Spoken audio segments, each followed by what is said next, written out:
Hi everyone, let's understand what is directing. Okay, so let us start.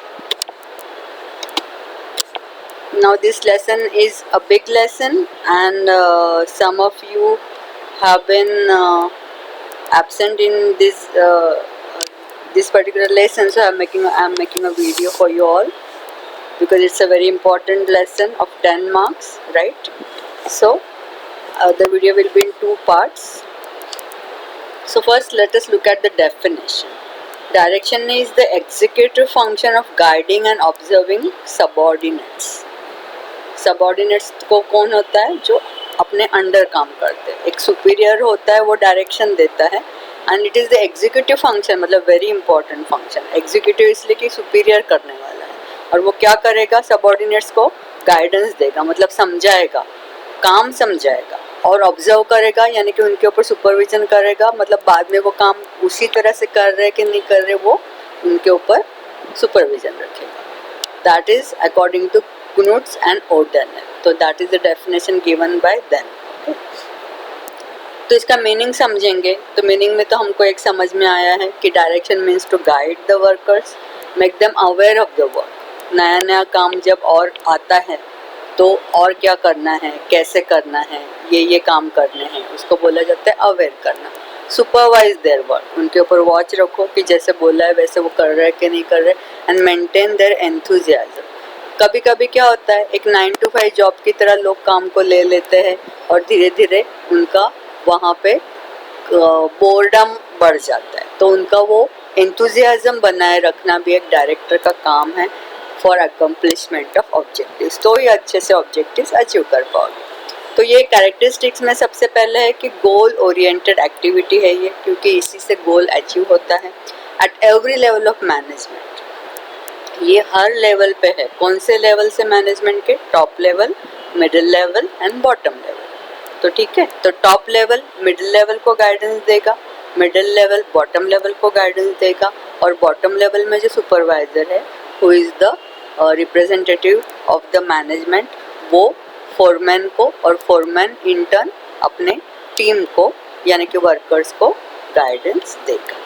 और ये continuously चलता रहेगा. It's a continuous process, क्योंकि नए नए गोल सेट होंगे, नया नया काम, हर महीने काम तो शुरू ही रहता है. तो कभी कभी टेक्नोलॉजी चेंज होगी, कुछ भी वो वर्क के बारे में गाइडेंस तो तुमको देना पड़ेगा. नए लोग आएंगे, इसलिए नए ऑब्जेक्टिव्स सेट किए जाएंगे. So it's a continuous process.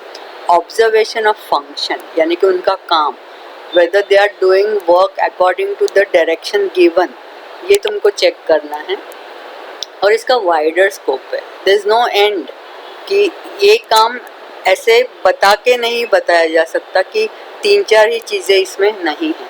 तो you have to make them understand the decisions also of the management. कभी वो लोग खफा होंगे तो उनको ठीक से समझाओ, ज़्यादा बोझ लगने लगा हो तो भी उनको ठीक से समझाना पड़ेगा कि why doing this is important. तो make them understand the decision, तो they will be part of the decision also, they will accept the decision. ऐसे कई सारा सब कुछ करना पड़ेगा डायरेक्शन में. कम्युनिकेशन इसके लिए प्रॉपर करना चाहिए. जैसे कम्युनिकेशन में कई सारी बातें आते हैं, अलग से ये टॉपिक तो आने ही वाला है, बट कम्युनिकेशन जहाँ पे प्रॉपर नहीं होता, कम्युनिकेशन यानी कि एक होता है कम्युनिकेशन को एक मैसेज की तरह हम ले ले. काम के बारे में कोई मैसेज है तो डायरेक्टर जो है वो एक मैसेज दे रहा है, इंस्ट्रक्शन दे रहा है, ऑर्डर दे रहा है कि ऐसे ऐसे करना है, लेकिन सामने वाले को वो समझ में आया कि नहीं, सिर्फ बोल देने से, बता देने से होता नहीं है. whether the person receiving has understood or not, and then he needs to reply, तो तुमको पता चलता है कि has accepted it, he has understood it, then you can supervise him, right?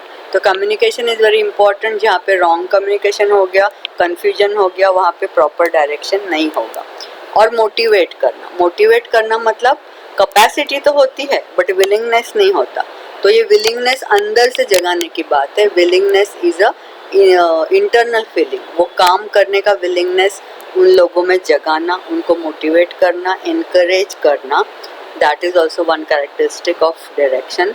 And flow of direction जैसे मैंने पहले समझाया, top level to bottom level जाएगा हमेशा. जो ऊपर का ऑफिसर है वो उसके सबऑर्डिनेट्स को समझाएगा, तो टॉप लेवल मिडिल लेवल को, मिडिल लेवल बॉटम लेवल को, और बॉटम लेवल में जो सुपरवाइजर है वो अपने फोरमैन और वर्कर्स को समझाएगा.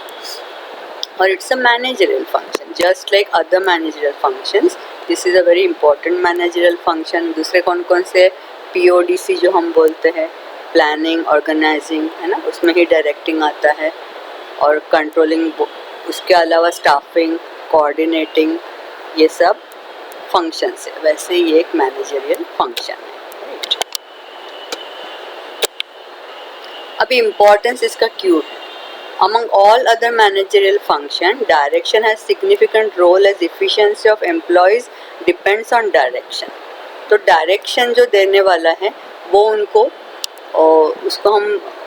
उनको सुपीरियर होता है ना, उनका जो उनके ऊपर है वो सुपीरियर जो डायरेक्शन देगा वो उनको गाइड करेगा, काम के बारे में समझाएगा. जैसे हमने बात की, काम कैसे कर रहे हैं उसके ऊपर वो सुपरविजन रखेगा, मोटिवेट करेगा और कोऑर्डिनेट करेगा team efforts, because there are different departments. तो वो सभी डिपार्टमेंट्स के टीम एफर्ट्स को कोऑर्डिनेट करना, ये एक टीम के भी सभी लोगों के एफर्ट्स को कोऑर्डिनेट करना, क्योंकि साथ में काम चलना चाहिए और एक दूसरे के बारे में, काम के बारे में पता होना चाहिए, क्योंकि वो कभी कभी कोई काम इंटरडिपेंडेंट होते हैं. तो ये पूरा चीज़ वो करने वाला है. इसीलिए इफ़िशिएंसी और success depends on the function of direction. Increase in efficiency, पहला उसका हम अभी पॉइंट वाइज देखेंगे. इंट्रोडक्शन में हम ये लिख सकते हैं. So direction is about departmental work, authority, responsibilities clarified, as a result their efficiency increase. तो डिपार्टमेंटल वर्क के बारे में एक तो क्लैरिफिकेशन होना चाहिए, कोई कन्फ्यूजन नहीं होना चाहिए. उनके अथॉरिटी क्या है, उनके ड्यूटीज़ क्या है, ये उनको अच्छे से तुम समझाओगे तो पहली एफिशिएंसी तो वहीं पे बढ़ जाएगी. फिर तुम क्या करोगे? असेसमेंट ऑफ एफिशिएंसी, जो तुमने उनको डायरेक्शन दिया है, गाइडेंस दिया है, पूरा काम जो तुमने स्टेप वाइज उनको समझाया है, उसका तुम फिर असेसमेंट यानी कि चेक करोगे सुपरविजन रख के कि whether they are doing according to your direction or not. और फिर अगर करते हैं तो तुम इसको इवैल्यूएट करोगे. इवैल्यूएशन मतलब उसको मार्किंग करना, किस किस की एफिशिएंसी कितनी है वो मार्किंग करना is done, that is known as evaluation.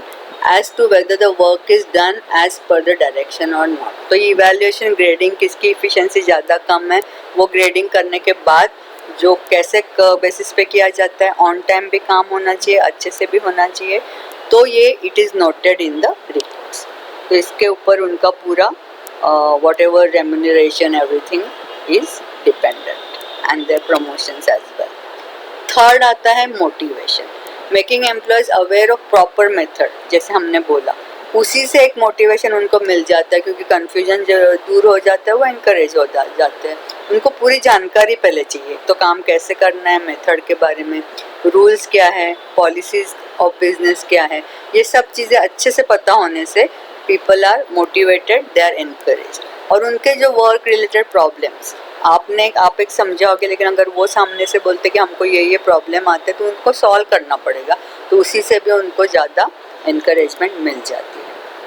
तो motivation is about explaining, making them aware of proper method, rules, policies and also solving their work related problems.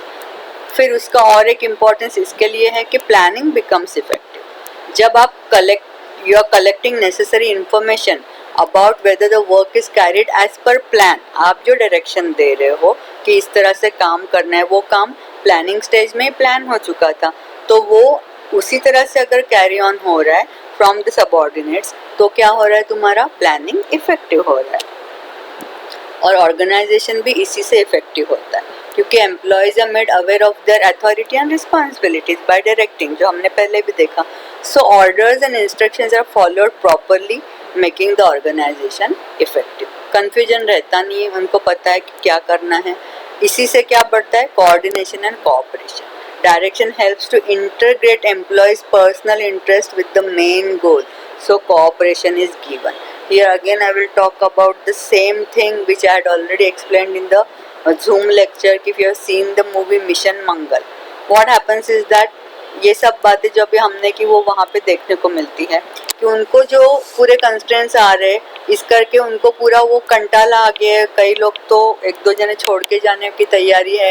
Everybody you know is not interested in the work. ISRO की बात है mission मंगल में Mars पे भेजना है rocket को, लेकिन जो टॉप लेवल की तरफ से या जो गवर्नमेंट की तरफ से पैसे सैंक्शन नहीं हो रहे, तो फिर भी जो उनका डायरेक्टर है, उनका जो मेन लीडर है, उनका जो सुपीरियर है, वो जो अक्षय कुमार है और विद्या बालन दोनों ने, तो वो लोग ने इस तरह से एम्प्लॉय के जो सपने थे, एक तो उन्होंने बजट का तो उन्होंने करवा दिया कि भाई कम बजट में भी हमको ये करना ही है क्योंकि वो उनका सपना था।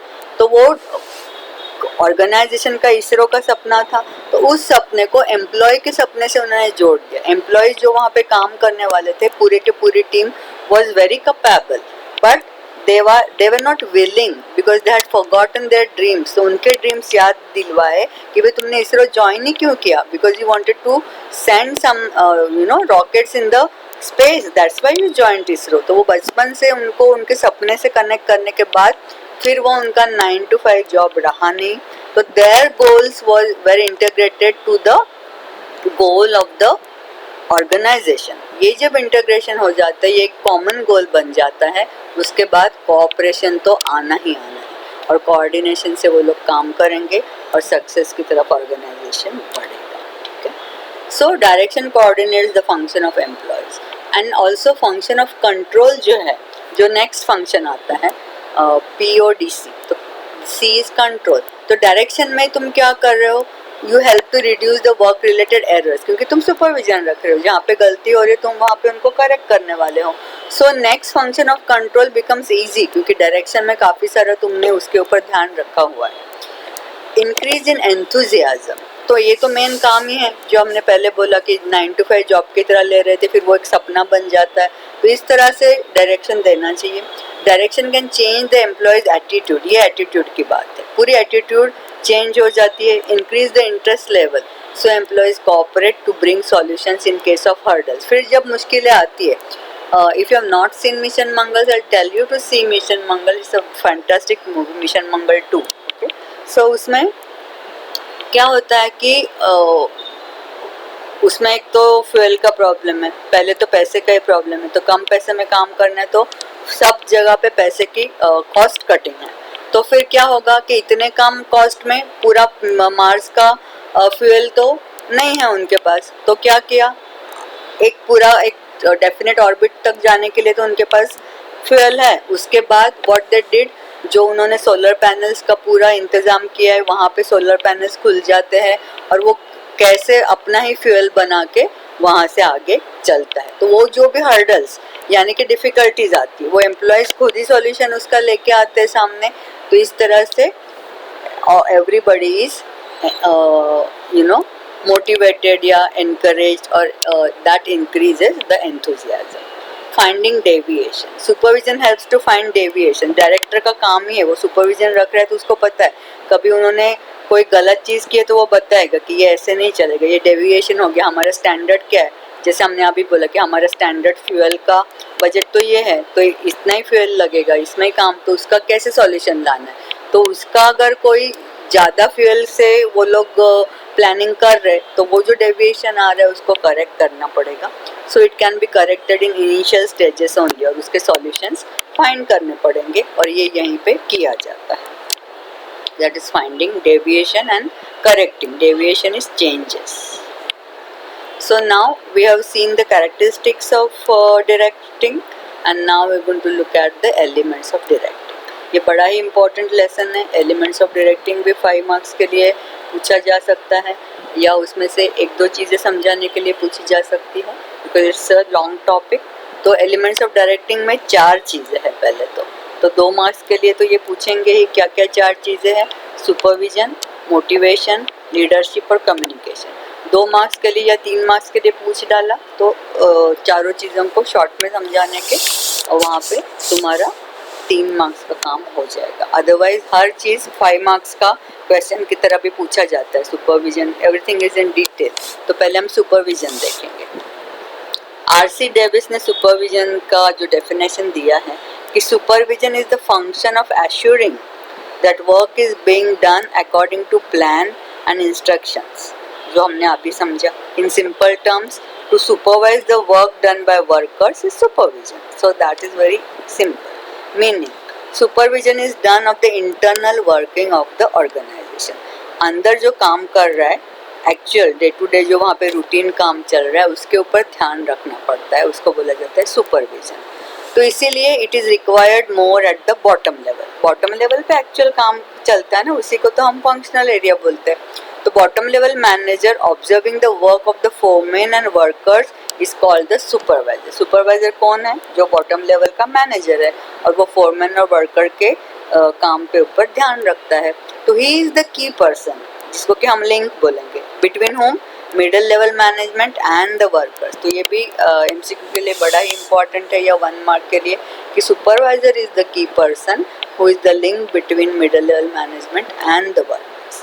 Now we are going to, इसलिए सुपरवाइजर का सबसे बड़ा रोल है, क्योंकि फंक्शन भी सुपरविजन का है, तो वहाँ पे हम फंक्शंस ऑफ सुपरवाइजर देखने वाले हैं. To plan routine functions and remove the hurdles. जो वहाँ जहाँ पे एक्चुअल काम हो रहा है, वहाँ पे जो जो प्रॉब्लम्स आ रहे हैं, उनके पूरा रूटीन रूटीन काम का प्लान करके, डे टू डे, वीकली, ऐसे प्लानिंग करके उनमें जो डिफ़िकल्टीज यानी कि हर्डल्स आ रही है उसको रिमूव करना. उसके लिए क्या करना? Provide guidance and direction to complete the work on time. Time limit भी बता दो कि इतना इसके पहले करना है. पूरा क्लैरिटी होनी चाहिए इंस्ट्रक्शंस की. Supervise employees and save time and labour. तो ये जो है, अदरवाइज एम्प्लॉयज़ क्या करता है? टाइम पास करेंगे और अपनी शक्तियाँ जो है वो अपनी जो एनर्जी है कहीं और लगा देंगे, है ना. तो वो सब वहाँ पे उनकी बातें करने में एनर्जी और टाइम ना चला जाए. You need to save time and labour.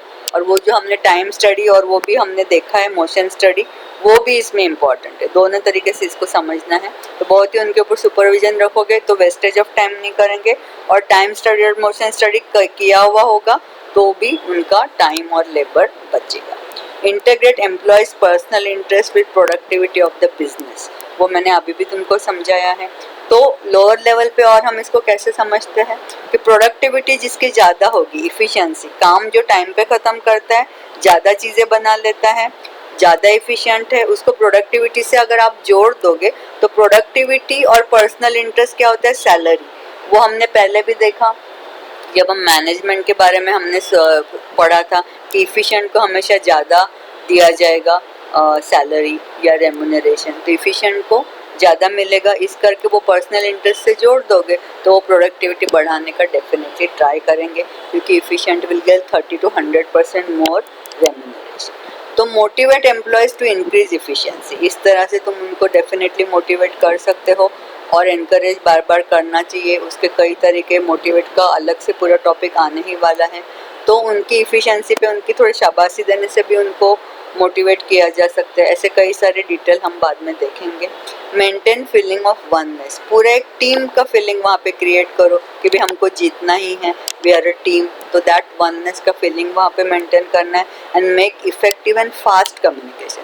Communication which is not done in time is useless. इसलिए फास्ट होना बहुत ज़रूरी है, तो ही इन टाइम होगा.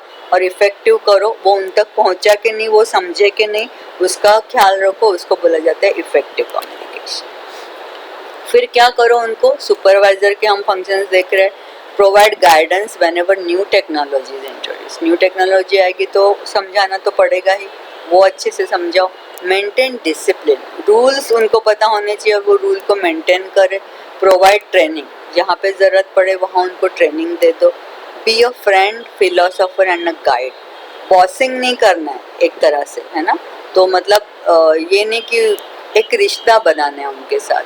तो फ्रेंड का, फिलोसोफर का, गाइड का एक रिश्ता बनाओ ताकि वो तुम्हारा पूरा जो गाइडेंस है उसको प्रॉपरली फॉलो करे. सो ये टोटल 11 फंक्शंस ऑफ सुपरवाइज़र हमने देखे.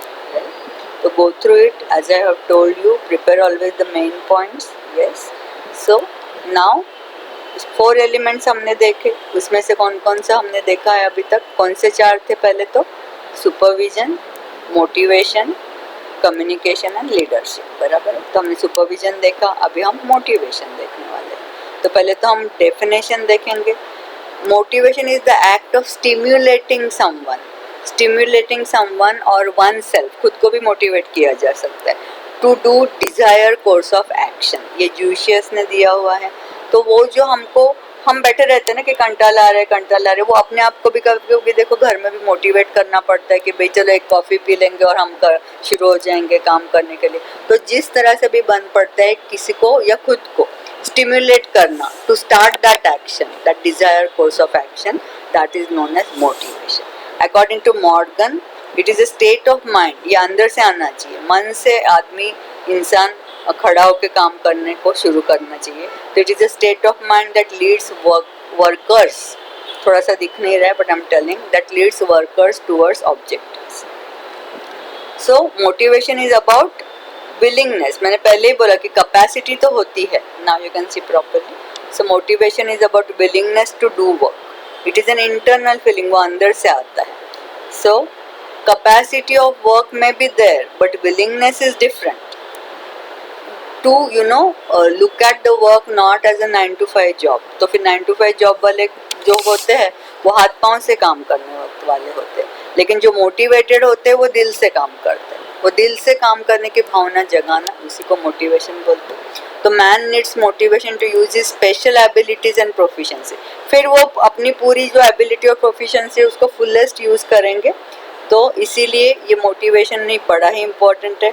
तो मोटिवेशन में कई सारे तरीके हैं, उसमें मेनली जो सबको इजीली अच्छा लगता है और जो फेवरेट होता है वो है फाइनेंशियल इंसेंटिव्स, यानी कि थोड़ा एक्स्ट्रा देना. Non financial incentives, amenities and unsatisfied needs को सेटिस्फाई करना, ये सभी सारी चीज़ें मोटिवेशन में आ जाती है. उसकी कैरेक्टरिस्टिक्स देखेंगे.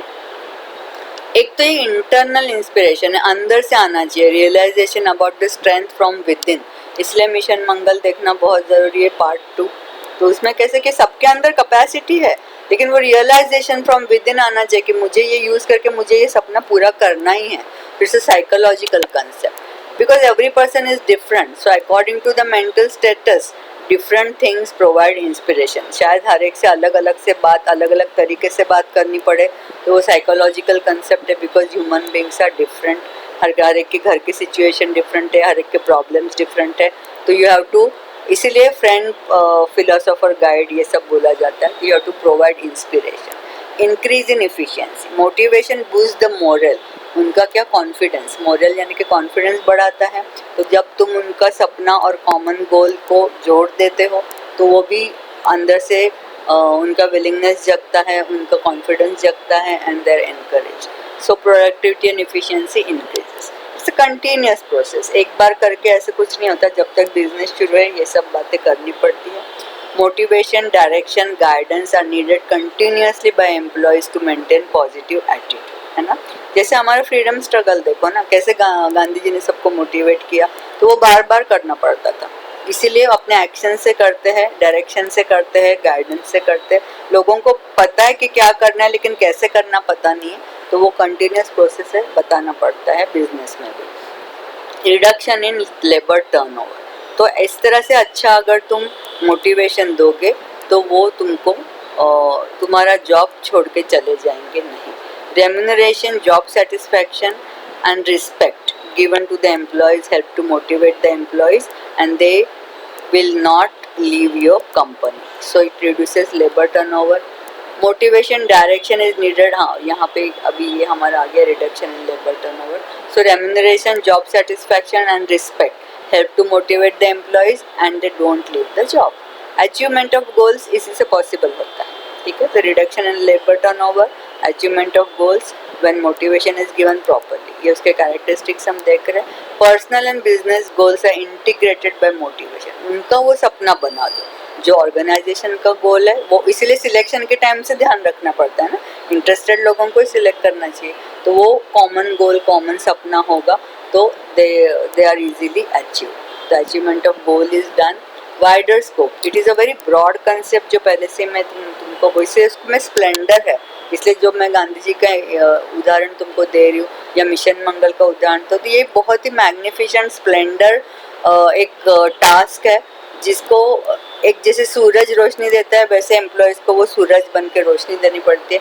कैसे कैसे करना पड़ता है, तो taking care of their needs, desires, aims, emotions, choices, even their temptations, उनकी विल पावर जगाना, ये सब इंक्लूड होता है in motivation. So adopting the changes, तो इस तरीके से जब तुम मोटिवेट कर पाते हो किसी से तो वो क्या मिलता है उसका फ़ायदा, they adopt to the changes.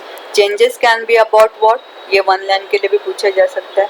Raw material, technology, production method, तो ये और दूसरी चीज़ें, कोई कोई चीज़ें इंटरनल होती है, कोई कोई चीज़ें एक्सटर्नल होती है, वो सब चेंज होता रहता है। जैसे मिशन मंगल में तुम अगर देखोगे फ्यूल का प्रॉब्लम, ज़्यादा वजनदार वो जो उसका जिससे तुमको बनाना है मटेरियल वो ज़्यादा हेवी नहीं होना चाहिए क्योंकि स्पेस में भेजना है, वो सारे क्या है इंटरनल प्रॉब्लम्स है, raw material related, technology related, production method related.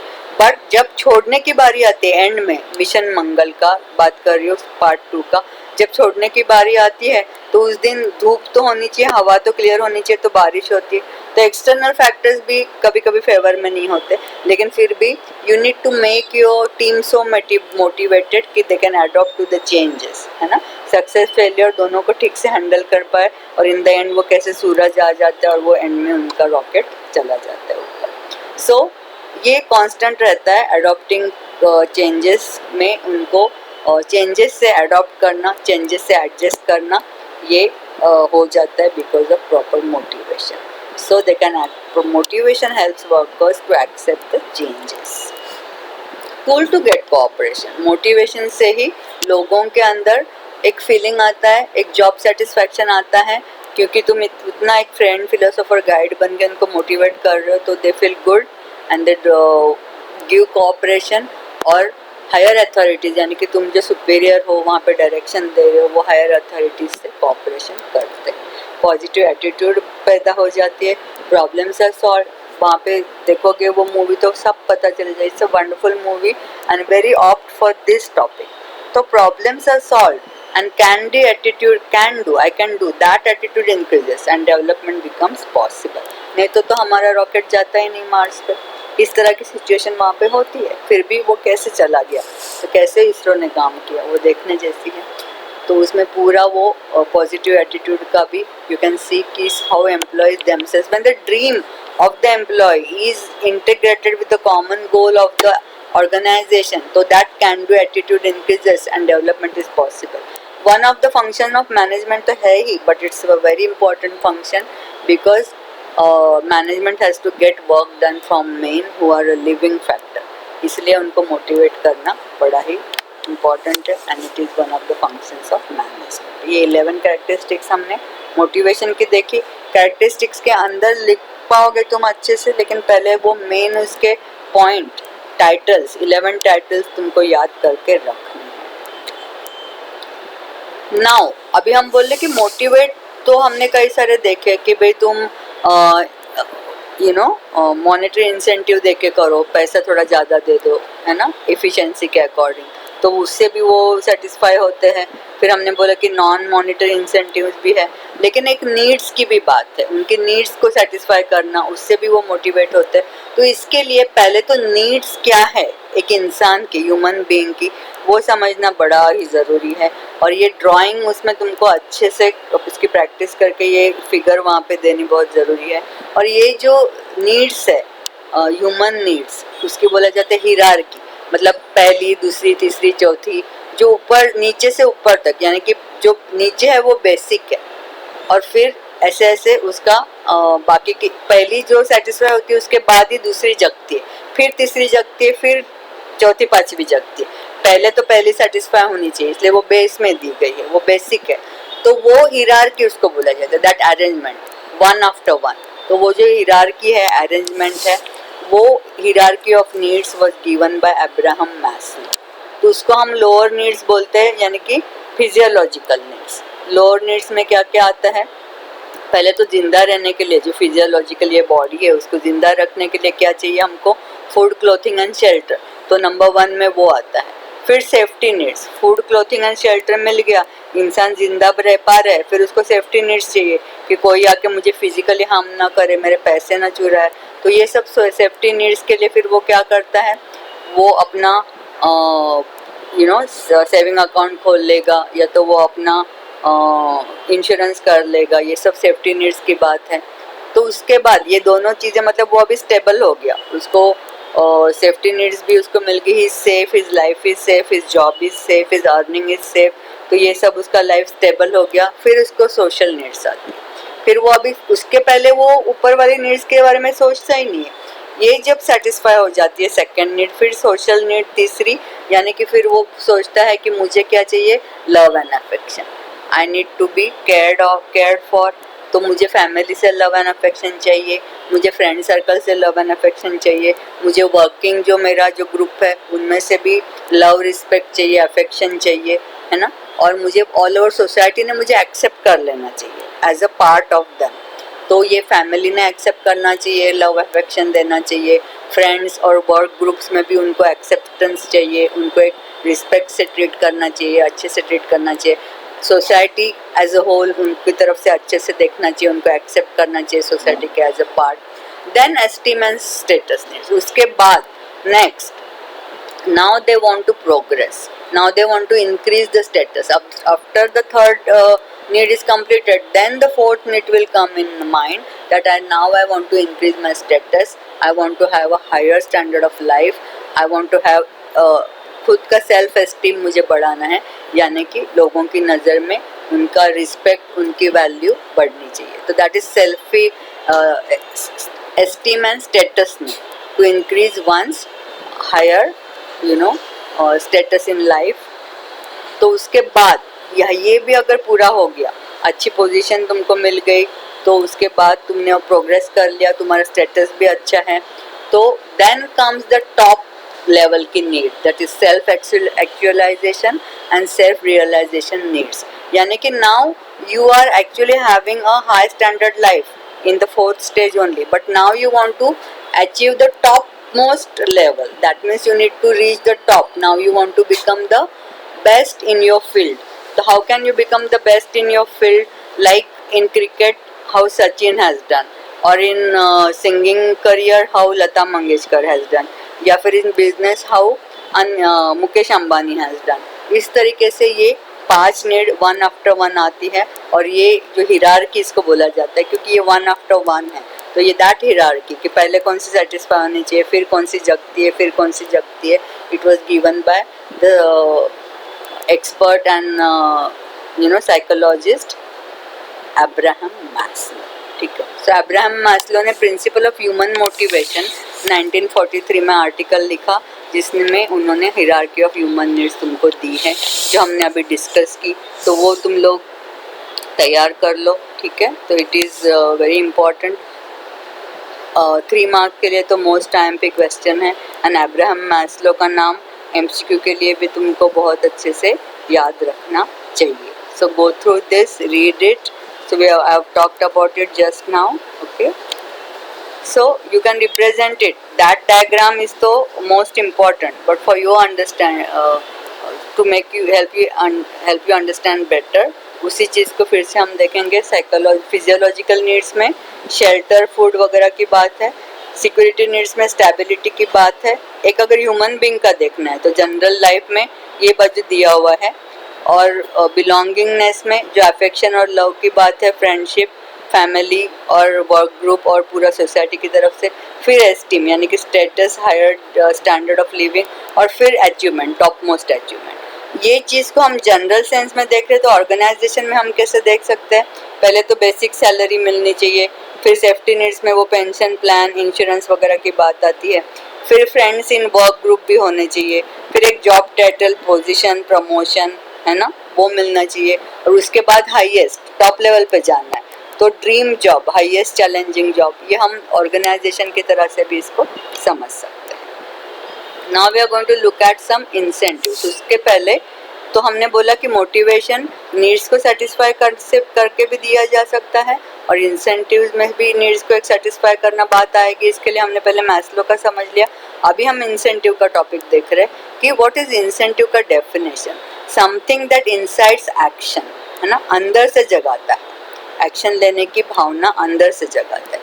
They are helpful in maintaining work aptitude, उससे क्या होता है, ये जब तुम इंसेंटिव देते हो तो अंदर से एक्शन लेने की भावना क्यों इंसाइट होती है, क्योंकि जो भी आप दे रहे हो उससे उनका वर्क का इंटरेस्ट बढ़ता है, उनकी इफिशिएंसी बढ़ती है, उनकी एंथुजियाज्म बढ़ती है, and that helps in achieving objectives, and that is the reason why incentives are very important. तो मेनली दो टाइप के होते हैं, financial incentives and non financial incentives. तो अभी हम वन बाय वन देखेंगे. ये तो 2 मार्क के लिए, ये तो तुमको चार्ट रेडी होना ही चाहिए फॉर 2 और 3 मार्क्स, राइट. तो ये तुम पहले एक बार ड्रॉ करके लिख लो 1-2 बार तो आ जाएगा. फिर वन बाय वन हम फाइनेंशियल समझेंगे. अगेन वेरी इंपॉर्टेंट, इसमें से कोई भी 2 मार्क्स के लिए पूछा जा सकता है. तो you need to know this whole chapter is very very important. तो फाइनेंशियल इंसेंटिव तो समझ में आता है कि पैसे देने की बात है, लेकिन कोई भी जो ऑर्गेनाइजेशन है इसमें से सभी के सभी नहीं देते, 1 या 2 देते हैं. तो one of the following incentive is generally provided by the professional and profitable units. तो पहला है प्रॉफिट शेयरिंग. वो तो समझ में आ रहा है, प्रॉफिट जो होता है अगर होता है तो ही करेंगे ना शेयर. तो surplus, when there is excess profit, surplus profit is a result of employees joint efforts. उसमें उनका पसीना बहा है तभी तो तुमको सरप्लस प्रॉफिट मिला है. So they are given part of it in form of extra other than salary. Salary तो देना है, उसके साथ साथ एक्स्ट्रा प्रॉफिट में से कुछ पार्ट परसेंटेज उनको देना है, उसको बोला जाता है प्रॉफिट शेयरिंग. तो you can go for this, otherwise you can go for, as a businessman you can go for co partnership. Co partnership is very interesting. Co partnership में employees are considered as partners. All employees are partners. कुछ तो share उनके पास है, and part of profit is shared every time. तो partners ही है तो part of profit according to number of shares every time will be shared. तो क्या होगा, they will think the company is their own. As a result of that they will give their best efforts, productivity can be easily increased, and that's why peace is maintained. क्योंकि तुमको फिर ज़्यादा ये करने की ज़रूरत नहीं है, क्योंकि वो अब कंपनी को खुद की मान के चल रहे. ये को पार्टनरशिप भी तुम लागू कर सकते. प्रमोशन तो हर कंपनी देती है. when higher position with increased salary, authority and responsibility is given, it is called promotion. ये definition promotion का तुमको पता होना चाहिए. फिर बोनस. बोनस भी ज़्यादातर कंपनियां देती है. At the end of every year company gives bonus, means certain percentage of the profit is given to the employees as per law. Bonus तो देना पड़ता है, तो जो सक्सेसफुल कंपनीज है वो तो देंगी ही, बट वो कब दिया जाता है, at the end of year, है ना. तो वो percentage of profit as a bonus. Excess जब होगा प्रॉफिट तब, तो वैसे बोनस कम ज़्यादा हो सकता है depending upon that year's profit. Commission. Commission is usually given to the sales person. तो ये कमीशन सेल्स के ऊपर होता है और सेल्स बढ़ाने के लिए वो दिया जाता है. It is given mainly to increase sales to sales person who surpass the sales target. बोला है कि भाई तुमको इतना इतना बेचना है, उसके ऊपर 30% बेचोगे तो इतना उसका कमीशन का रेट बढ़ेगा, उसके ऊपर 50% बेचोगे तो उतना कमीशन का रेट बढ़ेगा. इस तरह से वो rate are fixed and they will go on increasing. So according to the sales targets that they have achieved. So that is one type of incentive. Then prizes. Company, sorry, वहाँ पे company है. Company gives awards to outstanding performers in form of cash. तो ये monetary भी हो सकता है, cash along with certificate, medal to recognize their achievement in public, in annual meeting. सबके सामने जब तुम देते हो तो वो तो मोटिवेट होते ही है और दूसरे भी मोटिवेट होते हैं to do better. Suggestion and advice. जो एम्प्लॉय लॉन्ग टाइम से आपके साथ काम कर रहे हैं, एक्सपीरियंस्ड है, तो वो एम्प्लॉय को अगर सजेशन और एडवाइस वो देते हैं, those employees having long work experience give advice to management decreasing production cost. ऐसे अगर उनके कोई सजेशन और एडवाइस आते हैं जिसके की प्रोडक्शन कॉस्ट कट हो जाती है, कम हो जाती है, तो उससे ही प्रॉफिट इंक्रीज होता है. जब प्रोडक्शन कॉस्ट कट हो गई तो प्रॉफिट इंक्रीज हो जाता है. इसलिए they are given monetary incentives for their advice. Now we are going to look at non financial incentives. बस यहाँ पे ये टॉपिक हम पूरा करेंगे, उसके बाद नेक्स्ट वीडियो में आएगा. तो इतना ही है अभी. तो incentives other than money are called non financial incentives. इसमें से सबसे नंबर 1 है security of employment. Job security मिलने से ही एक मोटिवेशन आ जाता है. तो job security is very important. Like the probation period कभी ख़त्म हो जाता है, उसके बाद भी मोटिवेट हो जाते हैं लोग. प्रोबेशन में तो कभी भी निकाला जा सकता है. और अगर उसको परमानेंट किया जाता है तो भी उनकी एंथुजियाज्म बढ़ती है and helps in more production. Appreciation and reward जैसे हमने अभी बात की, तो कॉस्ट अगर सेव करते हैं, इफिशिएंटली काम करते हैं, तो पब्लिकली अवार्ड उनको दे दो, सर्टिफिकेट ऑफ ऑनर दे दो. इसमें पैसे की बात नहीं है, जस्ट सर्टिफिकेट ऑफ ऑनर. तो इसलिए वो नॉन मॉनेटरी है, तो भी उनका talent is recognized and they feel motivated. तो एक शाबाशी जो उनको मिलती है. असाइनमेंट ऑफ रिस्पॉन्सिबिलिटी, जब ज़्यादा रिस्पॉन्सिबिलिटी तुम किसी को कर देते हो, क्यों? क्योंकि तुम उसको उसके लिए कैपेबल मानते हो, उसके टैलेंट को तुम रिकॉग्नाइज करते हो.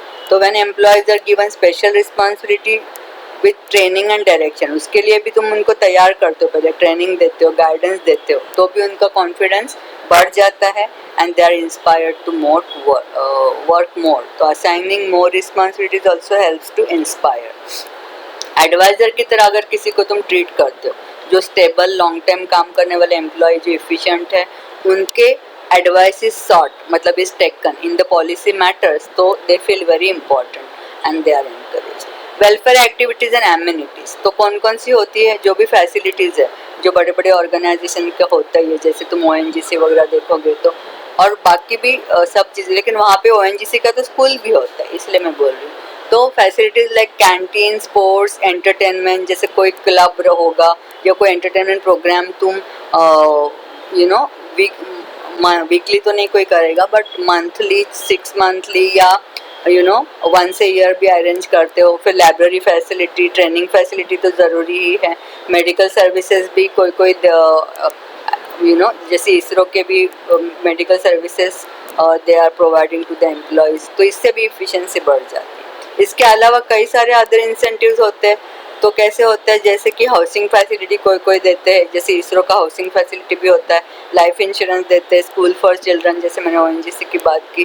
ट्रांसपोर्टेशन फैसिलिटी तो कई सारी कंपनियां देते हैं, वर्क प्लेस से घर तक उनको छोड़ने का. ये सब सारे नॉन मॉनेटरी इंसेंटिव्स में आते हैं. और उससे होता क्या है? ये सब चीज़ों के बारे में उनको पूरा अपना स्ट्रेस उनका ख़त्म हो जाता है, because they are given so many facilities. Health के बारे में, बच्चों की स्कूल के बारे में, फिर insurance, life insurance, transportation facility. तो स्ट्रेस इज रिड्यूस. और जब इंसान का स्ट्रेस रिड्यूस हो जाएगा तो वो अपना फुल कंसंट्रेशन किसके ऊपर दे पाएगा? अपने काम के ऊपर. इसीलिए that helps in achieving the objective of the business. So here we are going to stop. So I've told you the second part of video I will make for you all, but please treat this lesson as very important and prepare well. We are going to stop today and prepare the main topics. Okay, thank you.